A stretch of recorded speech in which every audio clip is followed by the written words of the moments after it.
Hello guys, आज हम पढ़ेंगे important question of IBO2।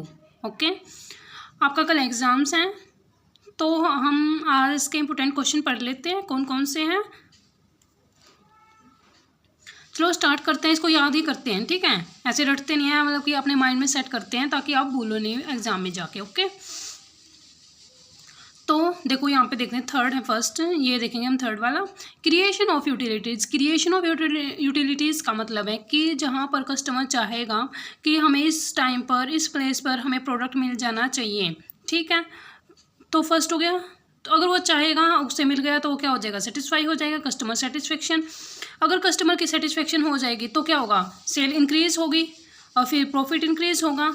Profit increase होने के बाद क्या होगी, आपकी गुडविल अच्छी होगी, मतलब जो आपकी गुडविल मतलब रेपुटेशन है वो अच्छी होगी, ठीक है, ये पढ़ लिया हमने। तो फिर उससे क्या होगा, रेपुटेशन अच्छी होगी, इकोनॉमिक में डेवलपमेंट भी आएगा और एम्प्लॉयमेंट को अपॉर्चुनिटी भी मिलेगी काम करने की, वहाँ पे एम्प्लॉयमेंट अपॉर्चुनिटी, एम्प्लॉयज़ को अपॉर्चुनिटी मिलेगी काम करने की। तो फिर उससे क्या होगा, आपका बिजनेस सक्सेस होगा। सक्सेस ऑफ बिजनेस ऑर्गेनाइजेशन एक बार और देखते हैं। क्रिएशन ऑफ यूटिलिटीज़ का मतलब क्या है, जहाँ पर कस्टमर चाहेगा कि मुझे प्रोडक्ट मिलना चाहिए और इस प्लेस पर मिलना चाहिए, इस टाइम पर मिलना चाहिए, ठीक है।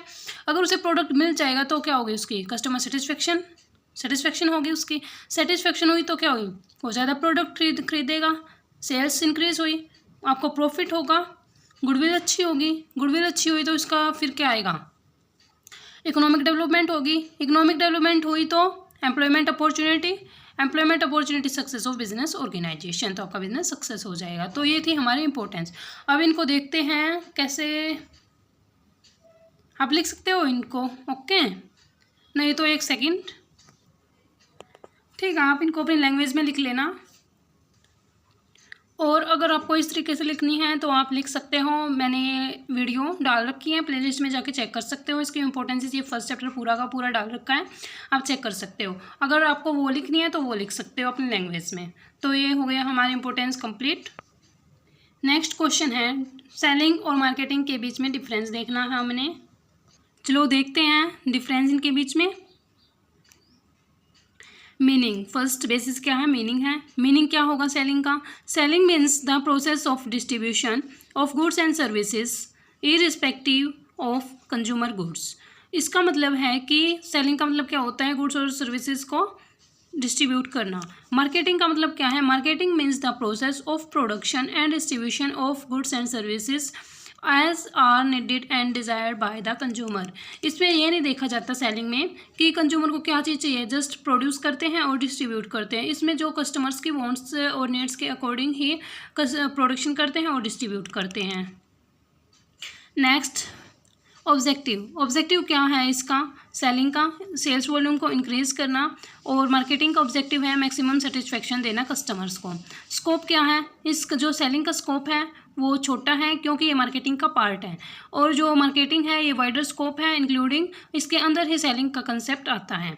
इंपॉर्टेंस क्या होगी इसकी, production enjoy supreme importance, product enjoy supreme importance, मतलब ज़्यादा प्रोडक्ट पर ध्यान दिया जाता है ना कि कस्टमर पर। इसमें कस्टमर्स पर ध्यान दिया जाता है कि कस्टमर की क्या वांट्स है, क्या नीड्स है। ओके, नेक्स्ट है ओरिएंटेशन।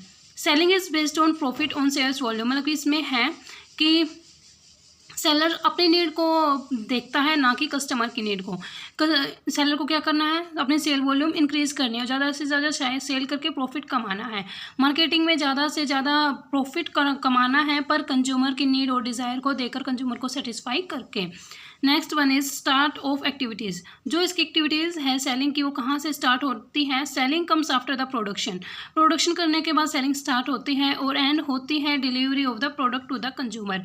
प्रोडक्ट को डिलीवर करने के बाद इसका कोई काम नहीं होता। Marketing begins with before production से पहले स्टार्टिंग होती है। कैसे, क्योंकि पहले हम ये देखते हैं इसमें कि कस्टमर की क्या नीड्स है, क्या वांट्स है, फिर हम अपना प्रोडक्ट बनाते हैं और प्रोडक्ट पहुंचाने के बाद भी, डिस्ट्रीब्यूट करने के बाद भी हम सेल सर्विसेज प्रोवाइड करते हैं।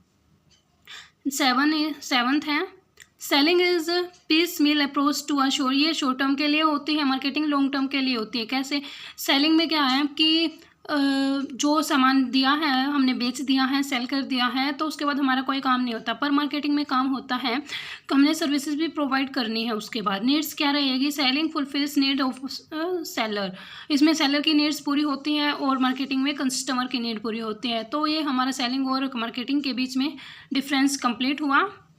इसके आगे हम देखेंगे नेक्स्ट क्वेश्चन।